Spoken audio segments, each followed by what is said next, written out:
فعلا أيها الإخوة، الشعب العربي شعب واحد، والجيش العربي جيش واحد، ولن يفرق بيننا الاستعمار أو أعوان الاستعمار.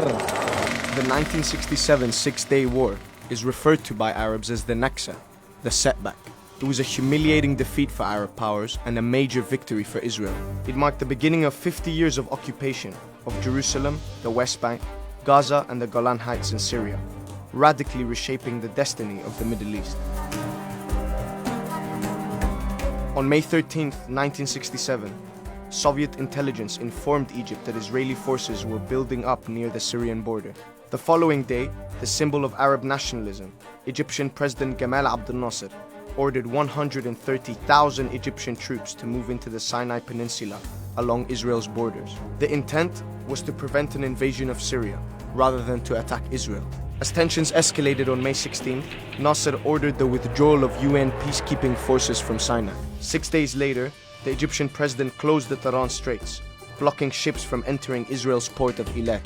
Confident of their military superiority, Egyptian and Arabs celebrated Abdel Nasser's actions. What they didn't know was that Israel's army was better equipped and ready for war. In Israel, the media compared the Arabs to the Nazis, triggering memories of the Holocaust and fueling anti-Nasser sentiments. Fearing war, US President Lyndon Johnson warned both sides not to be the first to strike. The Egyptian-led Arab powers, fearing a US invasion, stood down.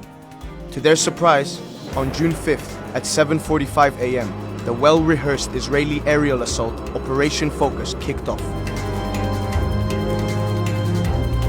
By midday on June 5th, 200 Israeli jets had struck 18 Egyptian airfields, destroying more than 80% of the country's air force, before they even managed to get off the ground. However, Cairo made fake announcements claiming an Egyptian victory to rally its Arab neighbors to join the war effort. Syria, Jordan, and Iraq followed suit and started deploying their air forces to strike Israeli targets. But on the same day, Israel quickly destroyed all of their airfields as well, achieving complete air superiority. Despite not having any air support, the Egyptian soldiers held their defenses in Sinai against the Israeli incursion. Meanwhile, Jordan, under the leadership of King Hussein, had started a small offensive and had reached the hills overlooking southern Jerusalem. But by June 6th, Egyptian Field Marshal Abdel Hakim Amir, having witnessed the might of Israel's air force, ordered the full retreat of Egypt's army from Sinai. Jordan, realizing the severity of Egypt's humiliating retreat, decided to pull back from its positions after minor clashes with the Israelis. By Wednesday, June 7th, Israel had successfully taken over the Jordanian-administered East Jerusalem and West Bank. By the fourth day of the war, Israel had reached the Suez Canal, with full control of the Egyptian-administered Gaza Strip and the entire Sinai Peninsula. Having demolished the Jordanian and Egyptian armies, Syria was now on its own. On the fifth day of the war, Israel ascended the strategic Golan Heights. Syrian soldiers fought the Israeli forces. However, similar to their Egyptian allies, they were let down by the decisions of their leaders. Hafez al-Assad, then defense minister, accepted a UN ceasefire, undermining the ongoing military resistance. By the sixth day of the war, Israel accepted the UN ceasefire as well. But the damage had been done, and the Middle East would never be the same. Israel tripled in size. Arab armies and nationalism were crippled as a broken Egyptian president tried to resign in shame.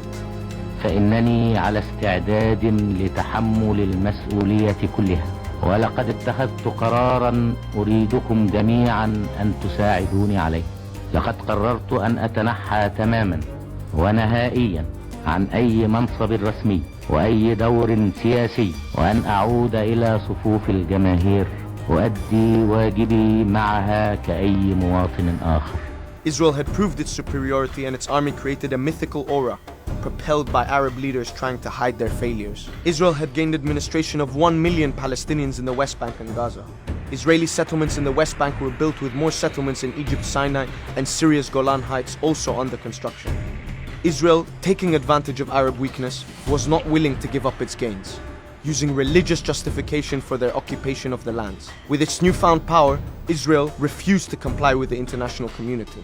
Palestinians had realized Arab powers could not protect them and went on to create their own national liberation movements that also failed to achieve their desired goal. Ultimately, the Six-Day War scarred the Arab psyche, paving the way for an overzealous Israeli leadership. And to this day, border issues remain unresolved.